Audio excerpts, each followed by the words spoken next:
surprised me most here is that typically you think of Apple as being the creative force, the one to come up with something new. They spend so much money on R&D, and here they're going out and buying this. I mean, is that sort of out of what it traditionally would be? It's a head scratcher, right? I mean, people want to see Apple deploy the cash, but I don't think anyone was expecting this.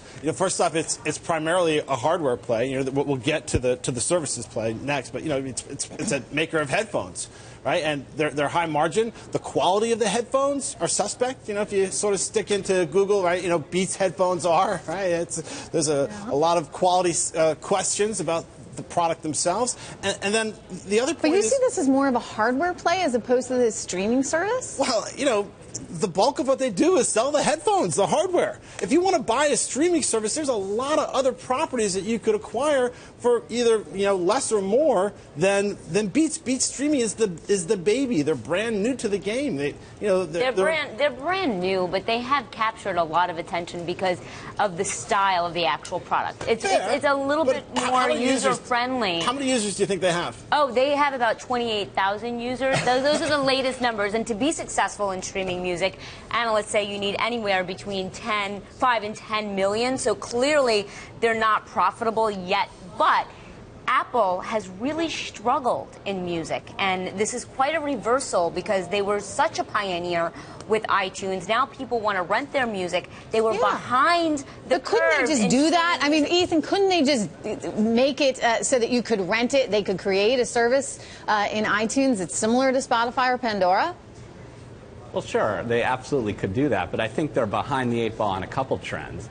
They lost the cool factor. They're no longer hip with younger people don't perceive Apple products in the same way that they used to, and specifically around cloud services like streaming. Apple is nowhere. They are terrible at those kinds of products, and so this is them kind of skating to where they think the puck is going and trying to buy back into that coolness that they've lost. Just my own personal reporting around this, I went to Apple just a month ago and I said, look, you launched the service, iTunes Radio, back in September. You come out in October. You say you have 20 million users, and then we've had no updates on users. I've pressed the company for user numbers on iTunes Radio, and I've gotten nothing, and that is further indication that they've tried to capture streaming, but they just haven't been able to do it. So is this going to work for them? Digital sales have slumped for the first time ever in 2013. Right? Everyone is moving to streaming. Apple needs to get into streaming, but they're the largest player. Why not go out and buy the largest player? Right? Try to acquire Spotify. If you're going to really get into it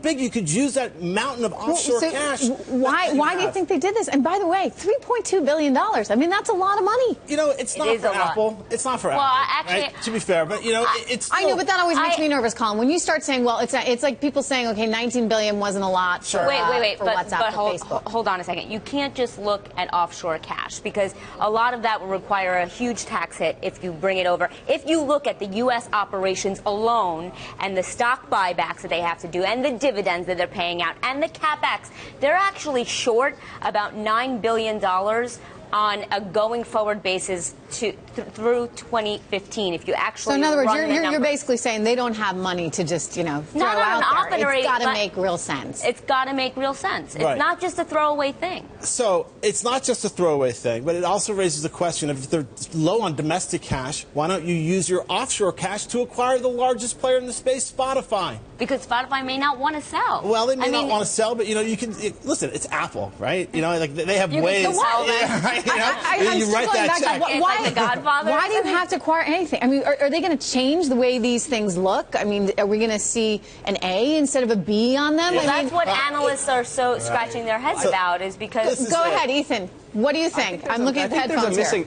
Yeah, I think there's a missing piece to this here. I think what Apple's realizing is that their relationship with the music industry, they used to have all the power in that relationship. People wanted music on their phones. Apple was the best place to go get it. They made you go get it through their monopoly over the iPod and the iPhone and how people played it. Now people want to get music in the cloud. They don't have an advantage there, and they're not particularly good at cloud services. So they need to buy into somebody that they felt had that relationship and could sort of put them back on top with the music industry, and they think that's what they're getting here. Yeah, but Ethan, do you really think you're getting that? Do you think you're getting a good cloud services play by buying Beats?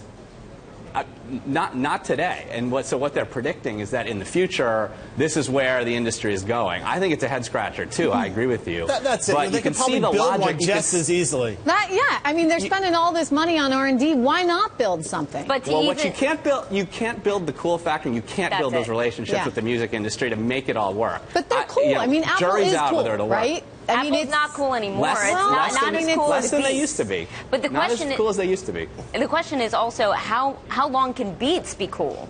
Right? Now they that just it's sold part to of Apple. I mean, you got to wonder, what's the thinking there? People are trying to justify the deal by saying it brings Jimmy in, right? Jimmy Iovine in. Yeah. And so that he's an important figure in the music business, and he's going to take a critical role inside of Apple, being an advisor to Tim Cook, and drive Apple's music vision forward. But that's still a big price tag for one person. I agree with you. I agree with you. I mean, I think we are all scratching our heads over this. We want to see Apple be more aggressive, but this first move is like, and it just seems so against the culture of that place. Yeah, not only that, but investors want to see Apple do something innovative with the credit card information they have, right? They have enormous credit card information of all the people that are on iTunes. Why aren't they developing something over payments? Why aren't they going into uncharted territory? Why are they essentially buying a brand? Right. What we are talking about they are buying a brand. They are a brand. So what might have made better sense is to buy the technology and put your brand on it. You be the cool one as opposed to acquiring